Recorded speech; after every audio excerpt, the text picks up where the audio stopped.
ద్వితీయోపదేశకాండము 20వ అధ్యాయము.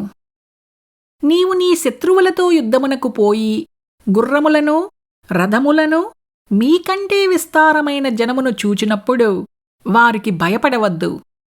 ఐగుప్తు దేశములో నుండి నిన్ను రప్పించిన నీ దేవుడైన యెహోవా నీకు తోడయ్యుండును. అంతేకాదు, మీరు యుద్ధమునకు సమీపించునప్పుడు యాజకుడు దగ్గరకు వచ్చి ప్రజలతో ఈలాగు చెప్పవలెను. ఇశ్రాయేలీయులారా, వినుడి. నేడు మీరు శత్రువులతో యుద్ధము చేయుటకు సమీపించుచున్నారు.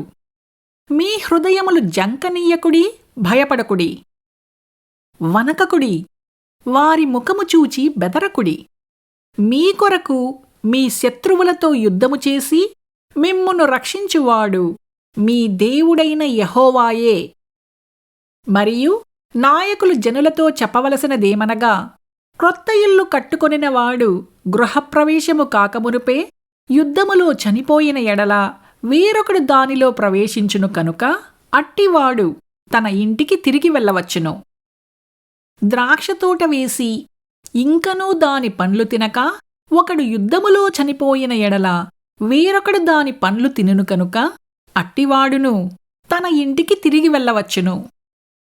ఒకడు స్త్రీని ప్రదానము చేసుకొని ఆమెను ఇంకనూ పరిగ్రహింపక మునుపే యుద్ధములో చనిపోయిన ఎడల వేరొకడు ఆమెను పరిగ్రహించును కనుక అట్టివాడును తన ఇంటికి తిరిగి వెళ్ళవచ్చును.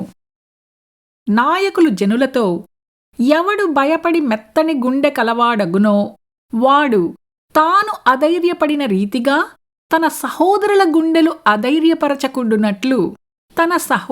గుండెలు అధైర్యపరచకుండునట్లు తన ఇంటికి తిరిగి వెళ్ళవచ్చునని చెప్పవలెను.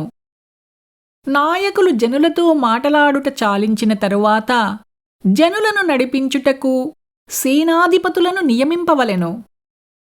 యుద్ధము చేయుటకు మీరొక పురము మీదికి సమీపించునప్పుడు సమాధానము నిమిత్తము రాయబారమును పంపవలెను. సమాధానమని అది నీకు ఉత్తరమిచ్చి గుమ్మములను తెరిచిన ఎడల దానిలోనున్న జనులందరూ నీకు పన్ను చెల్లించి నీ దాసులగుదురు. అది మీతో సమాధానపడక యుద్ధమే మంచిదని ఎంచిన ఎడల దాని ముట్టడి వేయుడి. నీ దేవుడైన యెహోవా దాని నీ చేతికప్పగించునప్పుడు దానిలోని మగవారినందరినీ కత్తివాత హతము చేయవలెను. అయితే స్త్రీలను, చిన్నవారిని, పశువులను, ఆ పురములోనున్నది యావత్తును, దాని కొల్ల సొమ్మంతటినీ నీవు తీసుకునవచ్చును. నీ దేవుడైన యెహోవా నీకిచ్చిన నీ శత్రువుల కొల్ల సొమ్మును నీవు అనుభవించుదువు.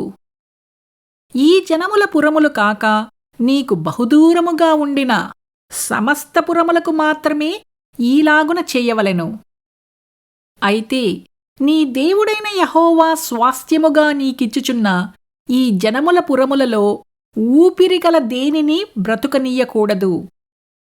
వీరు అనగా హిత్తీయులు, అమోరీయులు, కనానీయులు, పెరిజ్జీయులు, హివ్వీయులు, యెబూసీయులను వారు తమ తమ దేవతల విషయమై చేసిన సమస్త హేయకృత్యముల రీతిగా మీరూ చేసి నీ దేవుడైన యెహోవాకు విరోధముగా పాపము చెయ్యుటకు వారు మీకు నేర్పకుండునట్లు నీ దేవుడైన యెహోవా నీకాజ్ఞాపించిన ప్రకారముగా వారిని నిర్మూలము చేయవలెను.